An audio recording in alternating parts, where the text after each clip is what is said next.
Bom dia, graça e paz do Senhor Jesus Cristo. Nosso devocional de hoje está aqui no livro de Mateus. Mateus capítulo 9, versículo 12. Diz assim o nosso texto. Mas Jesus, ouvindo, respondeu: os sãos não necessitam de médico, mas sim os doentes. Vejam, nosso contexto aqui, os fariseus, eles veem Jesus comendo com pecadores, ali, publicanos, e eles chegam aos discípulos de Jesus e perguntam: por que seu mestre come com pecadores e publicanos? Jesus, ouvindo isto, como diz o nosso texto, responde: os sãos não necessitam de médico, mas sim os doentes. E ele continua dizendo olha, ide e aprendei o que é misericórdia, quero misericórdia e não sacrifício. Nós aprendemos muitas coisas com esse texto. Primeiro, que Jesus aqui ele se coloca como um médico que veio buscar o perdido, aquele que necessita ser curado. Por que Jesus não foi em direção aos reis, a Herodes, por exemplo, aos ricos daquela época? Por que Jesus não foi diretamente a esses homens?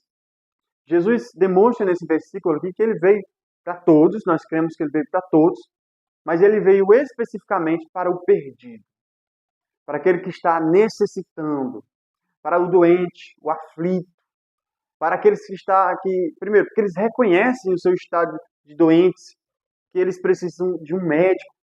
Jesus é o médico dos médicos. Ele veio curar a alma humana. A alma humana está perdida. A alma humana está morta nos seus delitos e pecados. Ela está doente. Ela tem um câncer. E Jesus veio curar esse câncer. O outro ponto aqui nesse versículo é que esses fariseus, eles se consideravam melhores do que outras pessoas. Eles não reconheciam a própria chaga. Eles também eram doentes. Porém, eles não reconheciam que eles estavam enfermos. Eles negligenciavam, por exemplo, a misericórdia. Eles negligenciavam o amor ao próximo, o cuidado para com o próximo. E assim eles se consideravam melhor que os outros. Apesar deles terem ali a capa da religião. Eles eram os fariseus, os separados. Eles tinham a capa da religião e viviam a sua religião ali, mas de forma a esquecer a misericórdia, a piedade, o amor ao próximo. Mas eles tinham uma preocupação excessiva, por exemplo, com dízimos, eles davam dízimo de tudo, né, que tinha como disse o próprio Cristo. Eles tinham uma preocupação excessiva em cumprir os rudimentos da religião, ali as liturgias. Eles oravam em pé nas praças, mas para ser vistos pelos homens. Eles, quando jejuavam, eles desfiguravam o seu rosto, demonstra que a religião deles estava em dias. A religião, a religiosidade.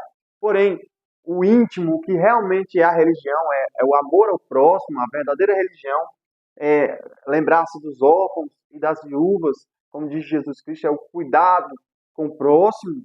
Eles se esqueceram do fundamento do Evangelho. A Bíblia diz que Deus é amor. A Bíblia diz que Jesus, ele manifestava o seu amor às pessoas ali, quando ele andava, tinha compaixão das multidões. Então, esses homens tinham esquecido. E nós aprendemos aqui que Jesus veio para os que realmente consideram-se doentes. Que eles entendem que são pobres de espírito, que reconhecem o seu próprio estado, que choram pelo seu pecado, que reconhecem o seu pecado e vão a Cristo ali para buscar o perdão, para buscar ali a cura para a sua chaga. Nós temos vários exemplos bíblicos de pessoas que foram até Jesus e encontraram nele o perdão, e encontraram nele a salvação, o perdão dos seus pecados. Ele curou muitas pessoas, mas ele curou realmente aqueles que, na alma, aqueles que precisavam e reconheciam o seu estado, reconheciam que precisavam de perdão. Veja, os sãos não necessitam de médico, mas sim os doentes. Se você é alguém que se considera alguém que não precisa do perdão de Jesus Cristo, que você já está bem, já é justo aos seus próprios olhos e não precisa do perdão de Jesus Cristo, Jesus não veio para você. Jesus veio curar aquele que olha para si, reconhece o seu estado e recorre a ele buscando a cura. Muitas pessoas hoje, se nós perguntarmos, elas têm a sua justiça própria. Não é diferente desses fariseus. Né? Eles se consideram melhor do que os outros. Se você evangeliza alguém, você vai ver que, evangelizando ali no diálogo do dia a dia, você vai ver que as pessoas, elas sempre encontram pessoas piores do que elas. Ah, eu pago minhas contas em dias, eu não roubo, não mato. E por isso elas acham e entendem que elas estão aceitas diante de Deus. Aí elas vão e apontam aqui, precisa mesmo de Jesus, é o ladrão, é o bêbado, são pecados, é o adulto, são pecados descaradamente ali, visível. Porém, elas não intentam e não veem o seu orgulho. Era o caso desses fariseus.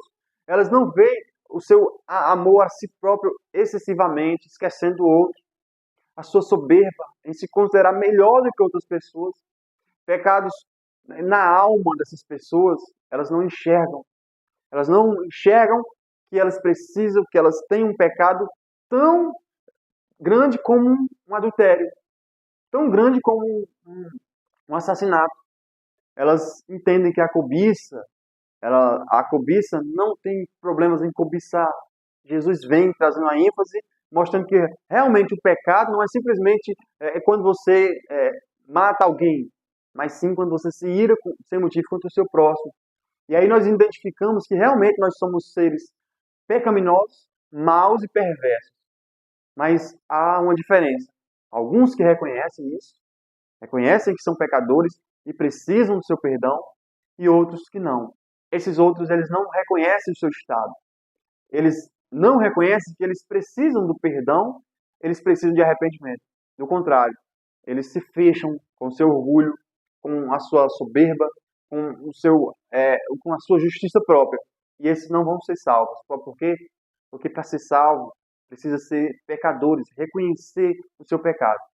Por isso que Jesus disse, olha, eu não vim chamar justos. Se vocês já são sãs, vocês estão curados, então eu não vim chamar vocês, eu vim chamar pecadores ao arrependimento. Amém? Vamos orar por essa palavra. Senhor Deus, eu quero orar por todos aqueles que vão ouvir, Senhor. E a minha oração é para que o Senhor convença, Senhor, do pecado. Que o Senhor convença que nós somos falhos, pecadores, que nós precisamos de Jesus Cristo, necessitamos reconhecê-lo como o Senhor das nossas vidas, como um sacrifício substitutivo pelos nossos pecados. Alcance, Senhor, o perdido, Senhor. Alcance, Pai, até aquele coração mais orgulhoso e soberbo, mas o constrange, Senhor, para que ele reconheça o seu estado morto nos seus delitos, o seu estado de alguém que está doente e precisa do médico dos médicos. Essa é a minha oração, em nome de Jesus. Amém. Amém, meu irmão, minha irmã. Eu quero convidar você a compartilhar esse vídeo com mais pessoas, para que mais pessoas ouçam a palavra de Deus. Deixe o seu like, comente também o vídeo, para que assim o YouTube entenda que esse conteúdo é relevante. Amém? Deus abençoe. Glória a Deus.